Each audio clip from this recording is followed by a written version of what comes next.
ఉండండి మాట పోయి మళ్ళా పోదురు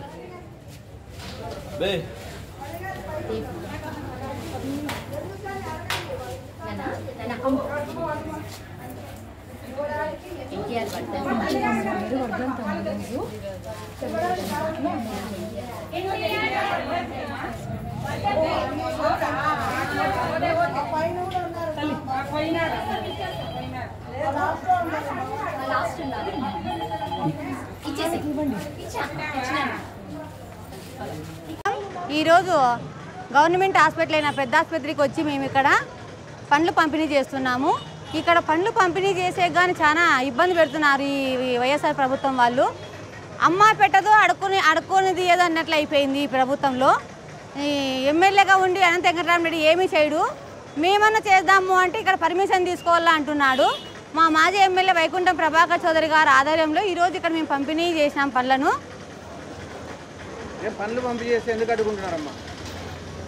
తెలుగుదేశం ప్రభుత్వంలో ప్రతిపక్షంలో ఉన్నా కానీ ప్రభుత్వంలో ఉన్నట్లుగానే అనిపిస్తుంది మాకు. ఇక్కడ మేము అందరికీ పేషెంట్లకు పంపిణీ చేస్తున్నాం పండ్లను. కానీ ఈ ప్రభుత్వం ఆఫీసర్లు అంటున్నారు, మళ్ళీ లేకపోతే ఆఫీసర్లు భయపడి ఎమ్మెల్యేకు ఇక్కడ పంచొద్దని అంటున్నారో మాకు తెలియదు. కానీ ఈ వైఎస్ఆర్ ప్రభుత్వంకి ఒక 4 నెలలు పోయినాక గట్టిగా బుద్ధి చెప్తాము.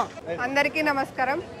ఈరోజు స్వర్గీయ విశ్వవిఖ్యాత నటసార్వభౌమ నందమూరి తారక రామారావు గారి వర్ధంతి సందర్భంగా ఈరోజు వైకుంఠం ప్రభాకర్ చౌదరి గారి ఆధ్వర్యంలో ఆయన పిలుపు మేరకు తెలుగు మహిళలంతా కలిసి ప్రభుత్వ ఆసుపత్రిలో పెద్ద ఎత్తున పండ్లు పంపిణీ కానీ మరి అదేవిధంగా పేదవాళ్లకు భోజన సదుపాయం కానీ మరి లలిత్ కళా పరిషత్లో బ్లడ్ డొనేషన్ కూడా ఆయన దగ్గరుండి ఆయన ఆధ్వర్యంలో పెద్ద ఎత్తున బ్లడ్ డొనేషన్ కూడా చేయడం జరిగింది.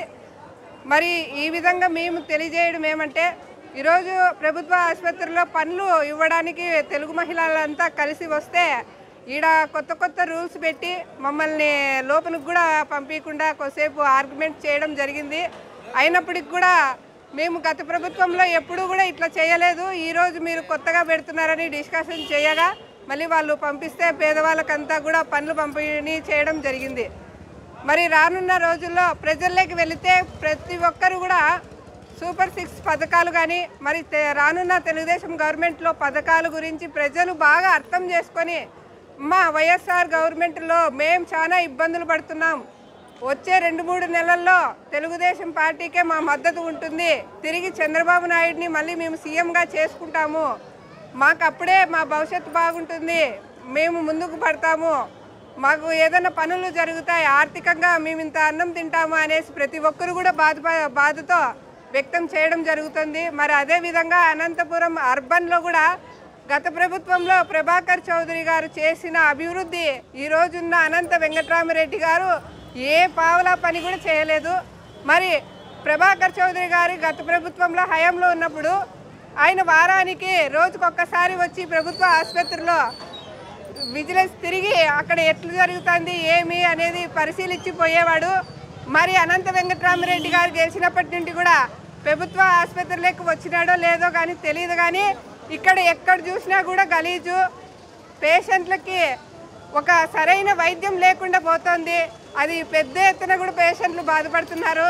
అయ్యా అనంత వెంకటరామరెడ్డి గారు ఒకసారి ప్రభుత్వ ఆసుపత్రి దగ్గరకు వచ్చి మీరు చూడండి అని మరి ఈ సందర్భంగా మీకు తెలియజేసుకుంటూ రానున్న రోజుల్లో మరీ ప్రభాకర్ చౌదరి గారే ఎమ్మెల్యేగా అవుతారని చెప్పి ఈ సందర్భంగా తెలియజేస్తున్నాం.